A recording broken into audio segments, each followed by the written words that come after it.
All right, welcome back to the Ireland Contracting Nightly Sports Call. This is our GMC. We are professional grade tweet of the night. This is from ESPN Stats and Info. The Rays are the fourth team in MLB history to start a season 13-0. They joined the 87 Brewers, 82 Braves, 84. That is 1884 Maroons. They started 20-0.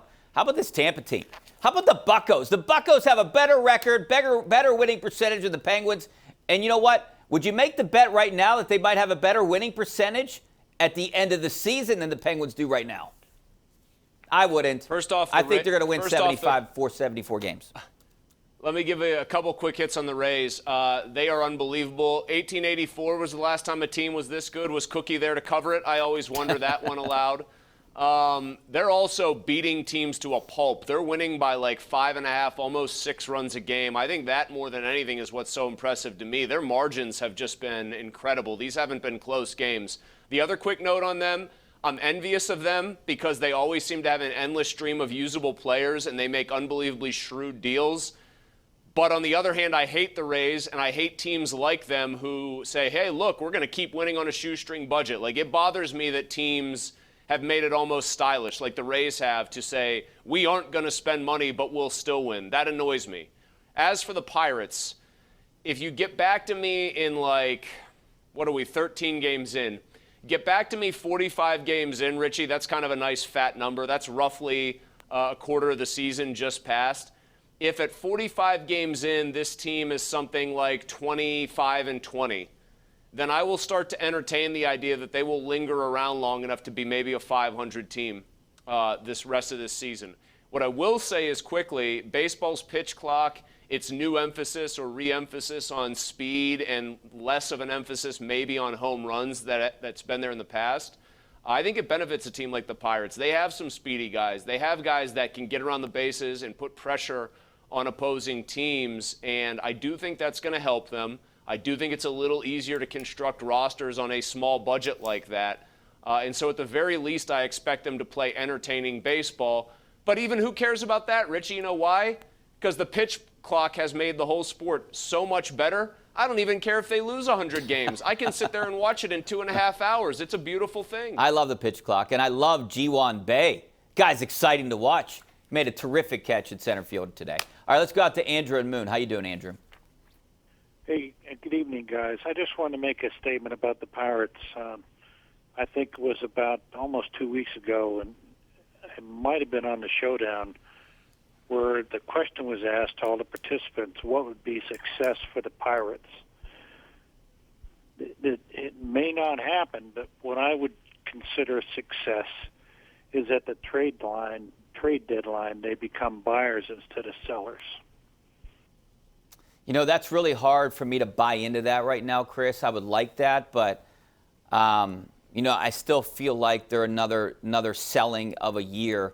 Hey, unless they're 90 wins, and maybe I'm wrong, but I still think they're in the seller's position because you got some old guys that you hope to get rid of and be competitive when all these younger guys, the core of this team, the core that's going to win, comes up.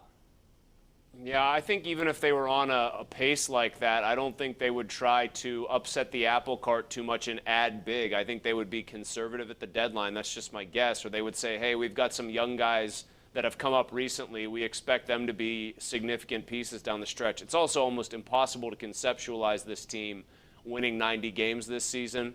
But I guess stranger things have happened in sports. It's funny that the caller brings up right there this idea that this more nebulous, abstract idea that a successful year would just have them being buyers at the deadline. Because I think when you're a team that arrives ahead of schedule, that has a very set way of how you want to do things, that can become a precarious situation for you and a potential PR disaster if you don't handle it right for your fans. Yeah. We could think of a few. Like Pirates teams that have been good here. I'll give you Chris examples. Archer's a prime example of that. Yeah, it is. You're right. Chris Archer's the best example. You're exactly right. They went for it, and we all gave them credit at the time for that. And the Rays clearly won that deal, and they collapsed, although the Rays have traded Meadows already, which is just very funny, very on brand. And then I look at, even Pirates contenders. We're in on David Price, but you don't go get David Price. I think it's one of those situations you'd have to be all in and say, okay, we're way ahead of schedule. We're going to try to do this thing right here, right now. Or you almost have to be all out and risk the wrath of your fans saying, hey, why didn't you add to a potential playoff team? I think that would be a very dicey spot for Ben Cherington to find himself in. Yeah, I think it's one of those situations, if they are in the mix and say they're leading the division by a couple games and are way ahead in what would be a wild card spot at the deadline, maybe they would make some small moves because they'd want to keep that core together. Like you were saying, I don't know if they would be buyers and go out and get some stars. I don't think that they would do that because they don't want to trade away their assets. These are the guys that are going to help them win next year. All right, let's go out to Bill in Avalon. How you doing, Bill? Good, guys. How are you tonight? Good. Thanks for calling. Hey, my one thing, bad note, the Penguins lose their final 2 games, don't make the playoffs. But I'm not sure if I missed it or it was never mentioned. Today's the 52nd year from when Michel Briere was finally passed away. I don't know if they mentioned anything about that on the broadcast tonight or not. I don't know. You guys tell me a little bit more. Thank you. Yeah, I didn't hear that on the broadcast. I was going back and forth between the Penguins game and the Pirates game, to be honest with you. And I mean, this was kind of like a meaningless game for the Penguins. I mean, even though I had a Richie, half eye on it. I didn't watch the whole Penguins game. I didn't even have half of an eye on it. I let go of it once it was 1-1 or whatever. And then I said, why do I need to watch this? It was surreal. I know you're going to have people out there saying, it's your job. It really was an exhibition game for them. It had no bearing on anything other than they're going to pick, 15th or 14th in the draft. I watched the Pirates game. I didn't see anything about Briere, so I can't speak to that question that was asked. It was very odd to watch it even tune in before the Pirates game started for those 35 minutes. The whole exercise felt very strange. And I'm not saying this as a critique of anybody that's on the crew who does those games or then does the studio show.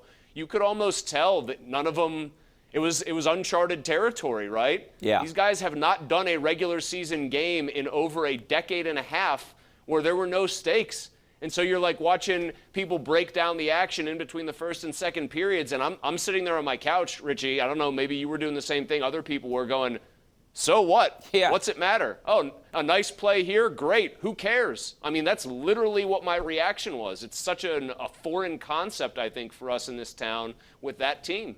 Yeah, I saw the news today. Marcus Pettersson was activated. Big deal. Too late. He missed 12 games. They could have used him a few games ago. Yeah. The biggest thing I take away from this game, Columbus wanted to lose. They wanted to lose. They want the number 1 overall draft pick, want the best odds at it, and they couldn't even do that. Let's go out to Wayne in Allison Park. How you doing, Wayne? Hi, guys. I'm calling. I consider myself a big Penguins fan down through the years, and one thing I've noticed, whenever the opposition has a big goal, a game-determining goal, it seems like Malkin is on the ice or his line is on the ice. And I looked up his plus-minus. He's second in the team with a -11, and he's almost double in penalty minutes from anybody else. And I'd like to hear your comments. Yeah, -11. I mean, it's not great, but you got to live with a guy like him. I mean, he's a gambler. He helps you win games. I think late in games, Chris, how did I call you Pony? I think late in games. Why do you want to pick on Evgeny Malkin? Let's talk Kenny Pickett here on the sports call. No. I mean, he's the guy you want that. the puck. You want his stick on the puck late game situation. Guy like Malkin, guy like Letang, and a guy like Crosby. Malkin's the second best player on the team, and third place is not particularly close to him, whoever you determine that to be. Unless you say it's Letang, fine. But Malkin is the second best forward on the team, and the third best forward is not very close to Malkin. I get the frustration. You have Wayne there who's mad about his plus-minus. Yeah. That's not a totally determinative stat, but it also is not meaningless. He is still, by leaps and bounds, better than almost, I would say, 85% of the second-line centers in the league. I mean, this guy's a point-a-game player. I'm just not going to get bent out of shape. He is about the furthest thing from a problem compared to the real problems that they have. All right, we got to take a break. Back in a couple minutes.